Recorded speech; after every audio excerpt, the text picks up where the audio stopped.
ఈరోజు నేనైతే పెసరపప్పు తోటకూర చేస్తున్నా. ఎలా రెడీ చేసుకోవాలో చూద్దాం. నేను ఇంతకుముందు గిట్ట చేసిన ఆకుకూర, కానీ అది ఇంకొక రకం. ఇది ఇంకా వేరే వెరైటీ చేస్తున్నా. ఎప్పటికొకటే రకం చేసుకోవద్దు కదా. ఇంతకుముందు గోంగూర, తోటకూర, కొత్తిమీర అవన్నీ వేసేసిన. ఇప్పుడు ఓన్లీ తోటకూర పప్పు చేస్తున్నా, పెసరపప్పు చేస్తున్నా. ఎట్లా రెడీ చేసుకోవాలో చూద్దాం. ఒక హాఫ్ కప్పు కొంచెం తక్కువ పెసరపప్పు తీసుకున్నా. ఇదైతే ఇక చిన్న బౌల్ పెట్టేసి నెయ్యి వేసి వేపేసుకుందాం. దీన్ని వేపుకోవాలి. ఇది పచ్చిది కదా, కొంచెం పచ్చి వాసన వస్తుంది. పచ్చివాసన అయ్యేంత వరకు దీన్ని వేపాలి. పెసరపప్పును కొంచెం బ్రౌన్ కలర్ వచ్చే వరకు వేపుకోవాలి.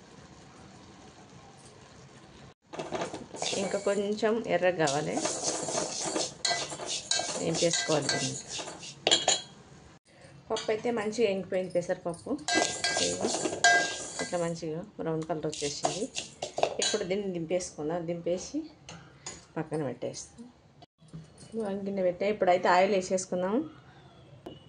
కర్రీ ఎక్కువ చేసుకుంటే ఇంకా కొంచెం ఎక్కువ వేసుకోవాలి. సరిపోయినంత వేసేసుకోవాలి. ఆయిల్ అయితే వేడైంది.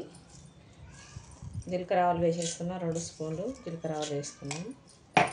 అలాగే కొంచెం ఒక స్పూన్ అంతా శనగపప్పు, 2 రెడ్ మిర్చి వేసుకున్నాం. మధ్యలో చించి వేసుకున్నాం.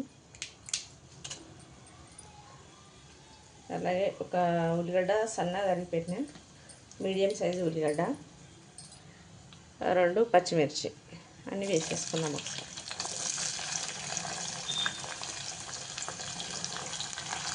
ఆయిల్ మంచిగా ఎంగిపోయింది. అలాగే ఇప్పుడు 2 కరివేపాకు రెబ్బలు వేసేసుకుందాం. వేసి కొంచెంసేపు వేగనియాలి. దీనికి ఆయిల్ అన్నీ మంచిగా ఎంగిపోయినాయి. ఇగో తాలింపు సగం స్పూన్ పసుపు వేసేస్తున్నాం. అలాగే అల్లం పేస్ట్ కూడా ఒక హాఫ్ టీ స్పూన్ వేసేస్తాం. వేసినంత మంచిగా కలుపుకోవాలి. అల్లం పేస్ట్ వేయంగాలి, కొంచెం ఆయిల్లో ఫ్రై కావాలి. ఇది ఇట్లా మంచిగా వేపేసుకోవాలి. వేగిపోయింది అల్లం పేస్ట్ కూడా. పెసరపప్పు వేపిన కదా, దీన్ని ఆ వాటర్ వేసి మంచిగా గడిగి పెట్టేసుకున్నాం 2 సార్లు. ఇది ఊరుపప్పు పొట్టున్నదంతా ఊరికే తెచ్చుకుంటాం మేమంతా. నీట్గా గడిగి పెట్టేసుకున్నాం. ఇప్పుడు ఇది వేసేసుకున్నాం. ఇంకా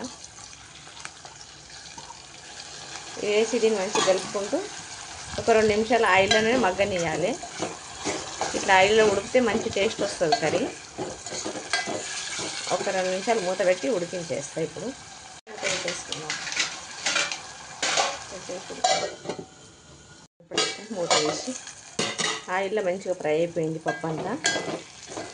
ఇప్పుడు ఇందులోనే ఒక మీడియం సైజు టమాటా కట్ చేసి పెట్టుకొని అది గట్ట వేసేసుకుందాం.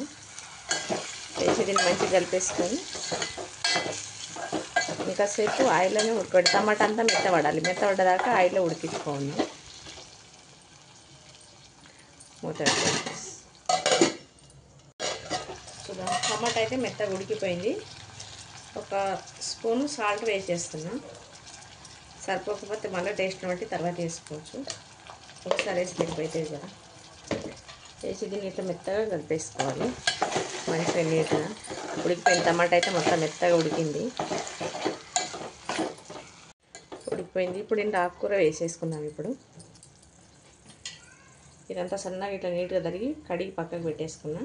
ఇప్పుడు వేసేసుకుందాం ఇందులో ఆకుకూర.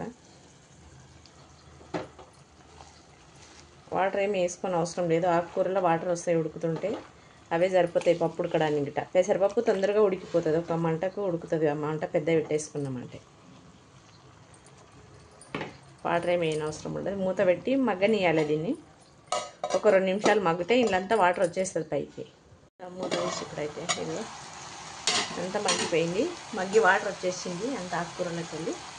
ఇప్పుడు ఇదంతా కలిపేసుకున్నాం. ఒకసారి కిందికి పైకి చేసేసుకోవాలి. ఇట్లంతా అడుగున పప్పు ఉంది కదా, అంతా మిక్స్ చేస్తే పప్పు అంతా పైకి వచ్చేస్తుంది. ఉడికిపోయాయి కదా, మంచిగా ఆకుకూర ఉడికేసింది. ఒక హాఫ్ టీ స్పూన్ కారం వేసేస్తున్నాం. ఇంత తక్కువ ఎందుకు వేస్తున్నాను అంటే పచ్చిమిర్చి వేసిన, 4 పచ్చిమిర్చి వేసిన, 2 రెడ్ మిర్చి వేసిన. ఇంకా కారం గిట్ట ఎక్కువ వేస్తే ఎక్కువ అయిపోతుంది కదా. అందుకే మనం ఎంత చేసుకుంటామో దాన్ని బట్టి వేసేసుకోవాలి. కారము తినేదాన్ని బట్టి, మన టేస్ట్ని బట్టి గిట్ట వేసుకోవాలి. తక్కువ తినటం తక్కువ వేసుకుంటే, ఎక్కువ తింటే ఎక్కువ వేసుకోవచ్చు. దానికి ఇంత అని ఏం లేదు.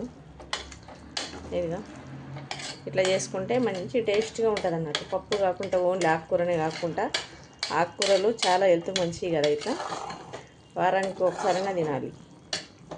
అప్పుడప్పుడు పప్పులో ఒక్కొక్కసారి ఉత్త ఆకుకూరనే ఫ్రై చేసుకోవాలి. ఒక్కొక్కసారి చేసినప్పుడు ఒక్కొక్క టేస్ట్ వస్తుంది. చేసినప్పుడల్లా ఒక్కొక్క వెరైటీ చేసుకోవాలి. ఆకుకూర ఒకటైనా సరే. మూత పెట్టేసి ఇంకో 2 నిమిషాలు ఉడకనిస్తే పప్పు మొత్తం ఉడికిపోతుంది. ఆకుకూర పప్పు మెత్తగా. చూద్దాం ఒకసారి మూత తీసి. ఇగో ఆయిల్ అంతా పైకి తేలింది. కర్రీ అయితే మంచిగా ఉడికిపోయింది.